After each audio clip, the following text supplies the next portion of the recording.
बिस्मिल्लाहिर्रहमानिर्रहीम। अस्सलाम वालेकुम। आज जो हमारा chemistry class 9th new book का जो टॉपिक है वो है कंस्ट्रक्टिव रिस्पांस क्वेश्चन, जो कि एक्सरसाइज का पार्ट 2 है। कल जो है पिछले लेक्चर में हम लोगों ने एमसीक्यूज़ कर लिए थे, शॉर्ट क्वेश्चंस कर लिए थे। आज जो है उसका नेक्स्ट शुरू करेंगे constructive response question, descriptive questions और इन्वेस्टिगेटिव क्वेश्चन। तो सबसे पहला क्वेश्चन है, why does the energy of electron increase as we move from first shell to second shell. मतलब एनर्जी इलेक्ट्रॉन की इंक्रीज होती है जब हम फर्स्ट शेल से सेकंड शेल में जाएं, तो क्यों होती है? तो इसका आंसर है because the electron is further from the nucleus of the atom. तो मतलब इलेक्ट्रॉन जो है वो न्यूक्लियस से दूर होते जाते हैं। तो and the force of attraction acting on it's decrease, जो फोर्स ऑफ अट्रैक्शन होती है वो डिक्रीज होती जाती है। यह है जैसे जो एटम के अंदर न्यूक्लियस है उससे जो इलेक्ट्रॉन का डिस्टेंस इंक्रीज होता जाएगा तो उसकी जो फोर्स ऑफ अट्रैक्शन डिक्रीज होती जाएंगी, इस वजह से जो एनर्जी है वो इंक्रीज होती जाएगी इलेक्ट्रॉन की। तो जो फर्स्ट शेल के जो इलेक्ट्रॉन की एनर्जी कम होती है, सेकेंड जो शेल है उनकी इलेक्ट्रॉन की एनर्जी ज़्यादा होती है, तो यही वजह है। आगे सेकंड क्वेश्चन है, why is it needed to lower the pressure of the gas inside the discharge tube. मतलब जो डिस्चार्ज ट्यूब यूज़ करते थे हम लोग, बल्कि की थी कैथोड रेस और एनोड रेस फाइंड करने के लिए या इलेक्ट्रॉन और प्रोटॉन फाइंड करने के लिए, मतलब उनकी डिटेक्शन के लिए, तो या उनकी डिस्कवरी के लिए। तो जो गैस का प्रेशर है वो क्यों कम रखते हैं? तो इसका जो आंसर है वो देखते हैं हम लोग। इसका तो पहले यहाँ से लिखेंगे, the pressure of the gas is lower inside the discharge tube because less number of gas molecule must be present। जब प्रेशर लोअर होगा तो गैस के जो मालिक्यूल्स हैं वो भी कम हो जाएंगे, तो जो उनकी जो क्लियन है वो ज़्यादा अफेक्टिव हो जाएगी तो इलेक्ट्रॉन या प्रोटॉन की, और जो इजीली फिर वो हाई वेलोसिटी के साथ कैथोड या एनोड की तरफ मूव कर सकेंगे। और जो रेज हैं, जो कैथोड रेज या एनोड रेज, वो इजीली उनकी फॉर्मेशन हो जाएगी। तो because less number of gas molecules must be present so the collision between the proton electron is effective and move towards anode या कैथोड, ये स्लैश कैथोड लिखा है, with high velocity and the formation of rays takes place. आगे question number 3 है, what is the classical concept of an electron, how has this concept changed with time. Electron का classical concept क्या है और ये time के साथ साथ कैसे चेंज हुआ? इसका जो क्लासिकल कॉन्सेप्ट था ना, वो ये था कि जो इलेक्ट्रॉन है एक चार्ज पार्टिकल है और वो एनर्जी रिलीज़ ही करता रहता है, एमिट करता रहता है कंटिन्यूसली, मतलब कोई इसमें रुकावट नहीं होती, वो कंटिन्यूसली एनर्जी रिलीज़ या एमिट करता रहता है, हत्ता कि एक ऐसी स्टेज आती है कि वो न्यूक्लियस में फॉल कर जाता है। तो फिर अगर इसकी रीडिंग कर लेते हैं, according to classical theory of radiation electrons being the charge particles should release और एमिट एनर्जी कंटिन्यूसली। मतलब वो इसको जो है रिलीज़ करनी चाहिए energy continuously and they should ultimately fall into the nucleus, जो कि फिर जो अल्टीमेटली न्यूक्लियस में फॉल कर जाना चाहिए। तो अगर ये एनर्जी इलेक्ट्रॉन जो कंटिन्यूसली एमिट करता है तो इसे कंटिन्यूस स्पेक्ट्रम बनाना चाहिए, लेकिन ये लाइन स्पेक्ट्रम बनाता है। If the electrons emit energy continuously, they should form a continuous spectrum, but in fact light spectrum was observed। ये तो एक रेशनल था। तो जो क्लासिकल कंसेप्ट था वो यही था कि चार्ज पार्टिकल है वो एनर्जी जो है कंटिन्यूसली एमिट करता रहता है और अल्टीमेटली वो न्यूक्लियस में फॉल कर जाता है। तो ये इसका क्लासिकल कंसेप्ट है। जब बोहर आया फिर उसने वो थोड़ा सा एक्सपेरिमेंट किया तो उसने फाइंड आउट किया कि जो इलेक्ट्रॉन्स है revolve around the nucleus in an orbits of fix energy. तो जो इलेक्ट्रॉन्स है न्यूक्लियस के गिर्द मूव करते हैं फिक्स एनर्जी वाले ऑर्बिट्स में या शेल्स में। तो इनका जो एक फिक्स एंगुलर मोमेंटम होता है और जो ये है वो लाइन स्पेक्ट्रम प्रोड्यूस करते हैं।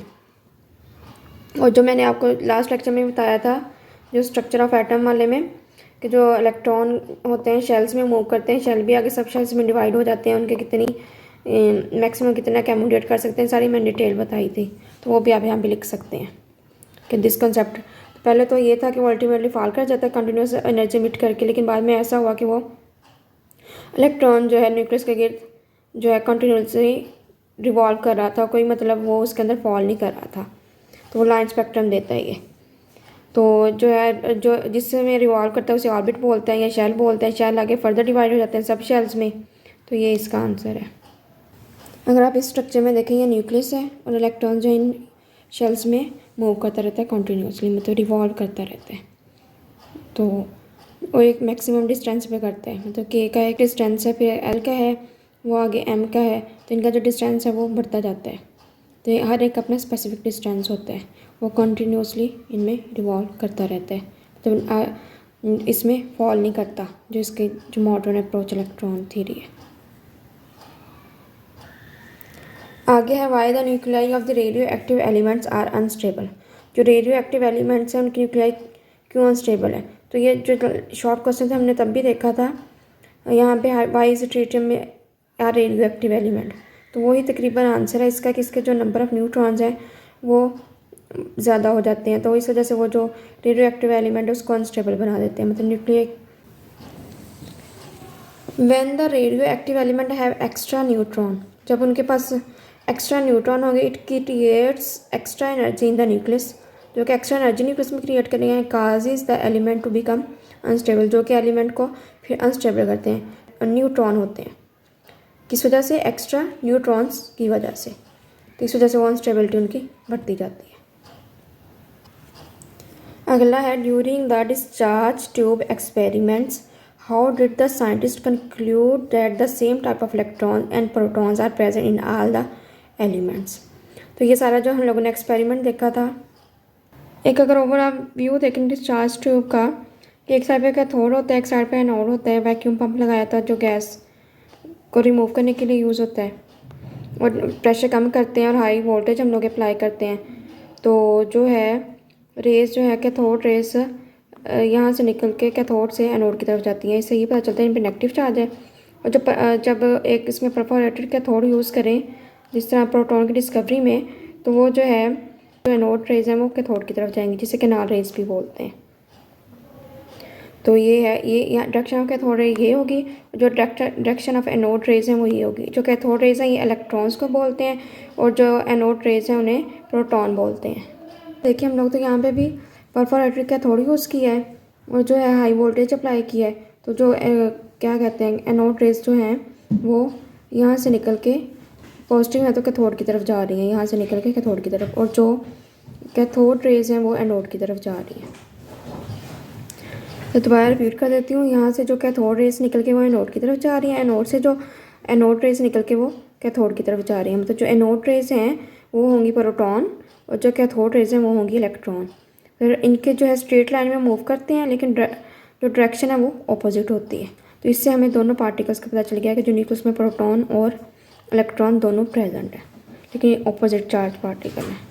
और ये भी पता चल गया कि जो प्रोटॉन है वो हैवियर है, 1836 टाइम हैवियर है इलेक्ट्रॉन से, और जो इसकी ई ओवर एम वैल्यू है वो कम है, और इलेक्ट्रॉन की ई ओवर एम वैल्यू ज़्यादा है। आगे है descriptive question, explain the structure of A hydrogen atom, मतलब हाइड्रोजन एटम का स्ट्रक्चर एक्सप्लेन करें।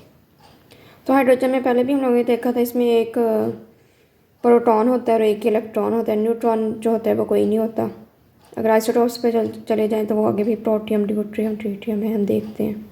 इसमें ये देखें सबसे पहले हाइड्रोजन का स्ट्रक्चर या प्रोटियम, इसमें जो है एक प्रोटॉन होता है, एक ही इलेक्ट्रॉन होता है, तो सबसे स्मॉलेस्ट एलिमेंट है ये, ठीक है। अगर इसके आइसोटोप्स की तरफ जाएँ मतलब, तो ड्यूट्रियम है, फिर आगे है ट्रिटियम।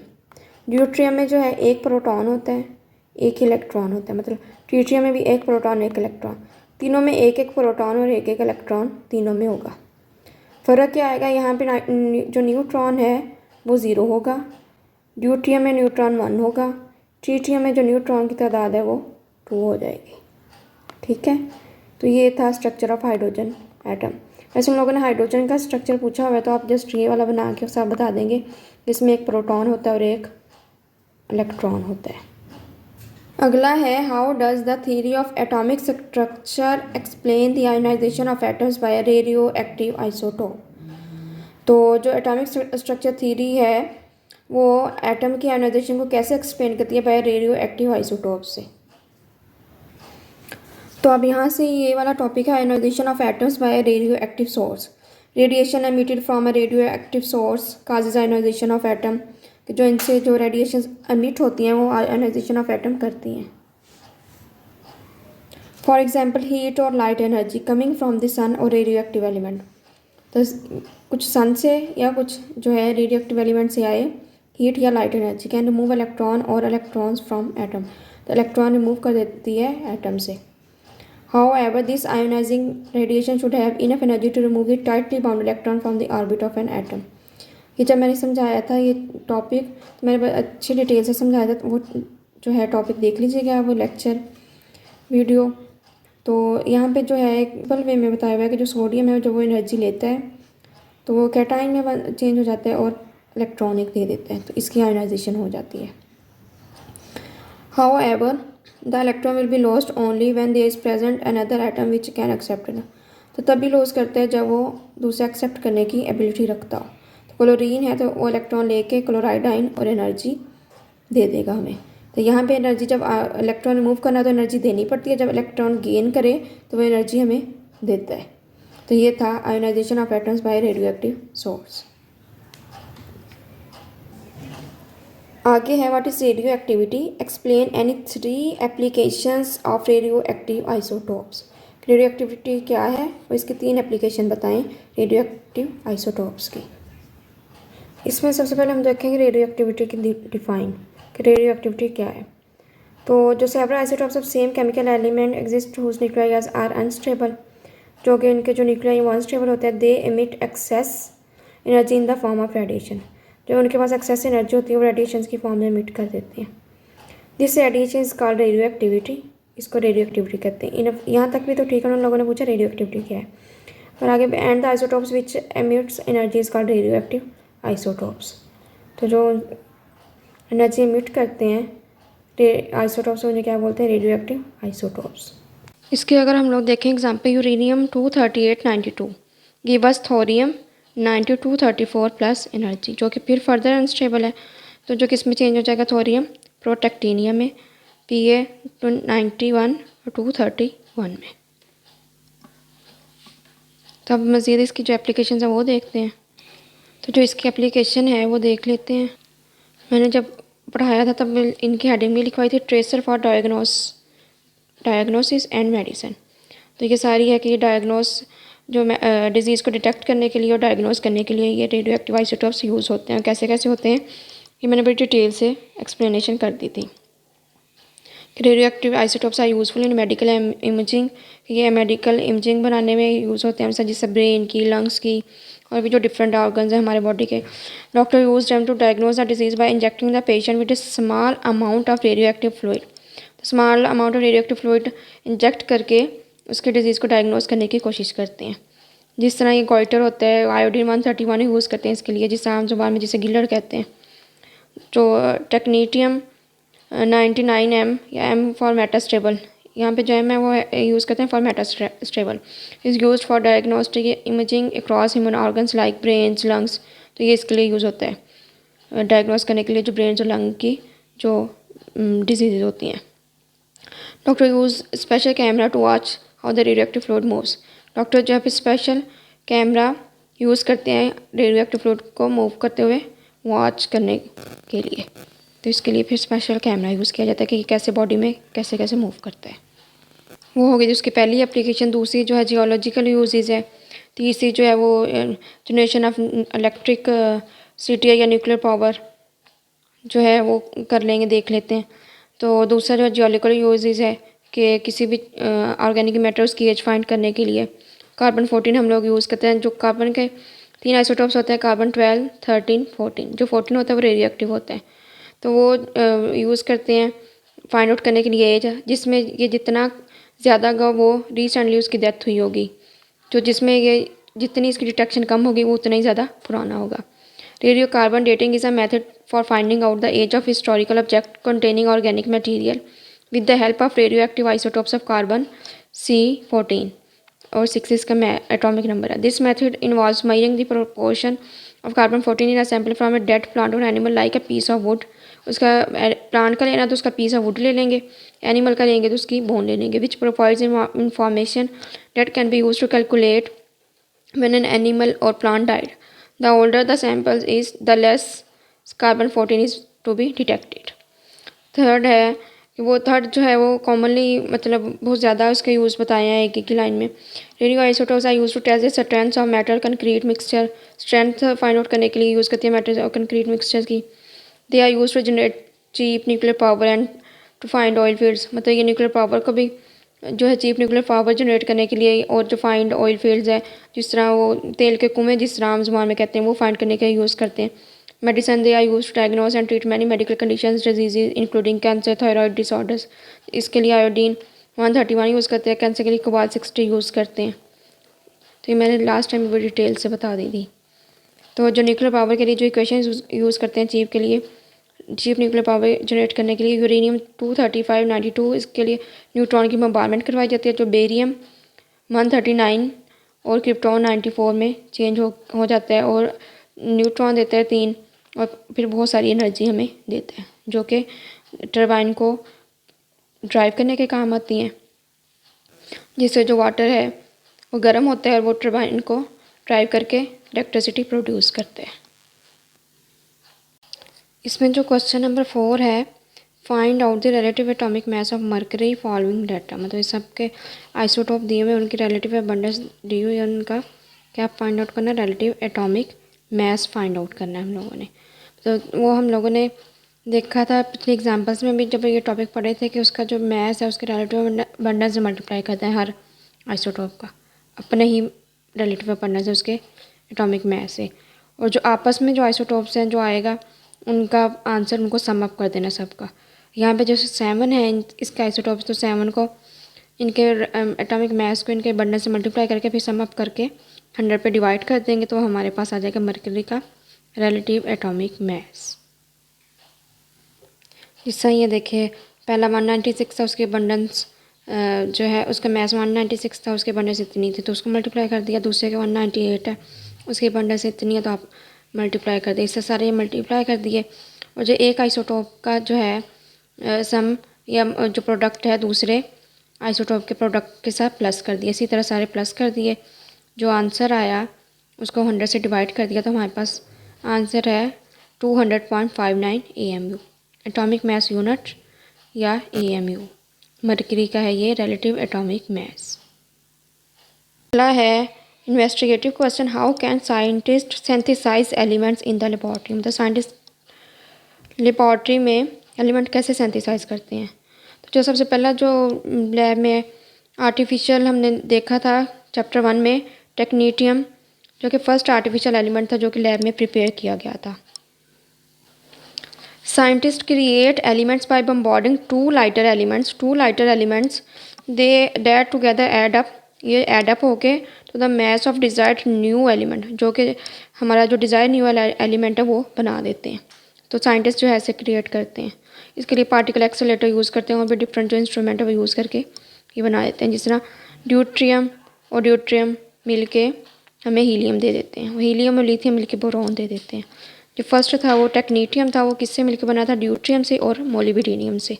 ये फर्स्ट आर्टिफिशियल एलिमेंट था जो कि लैब में बनाया गया था. ये आपके चैप्टर 1 में ये इंटरेस्टिंग इन्फॉर्मेशन में बात बताई भी हुई है. आगे है system just like a solar system exist in an atom. जो सिस्टम है एटम का वो सोलर सिस्टम से मतलब लाइक करता है उस जैसा है. Comment on this statement. तो इस स्टेटमेंट पे कमेंट करें. आप अगर सोलर सिस्टम देखेंगे तो उसके जो सन है, सन के गिर्द जो है डिफरेंट प्लैनेट्स रिवॉल्व करते हैं, मूव करते हैं.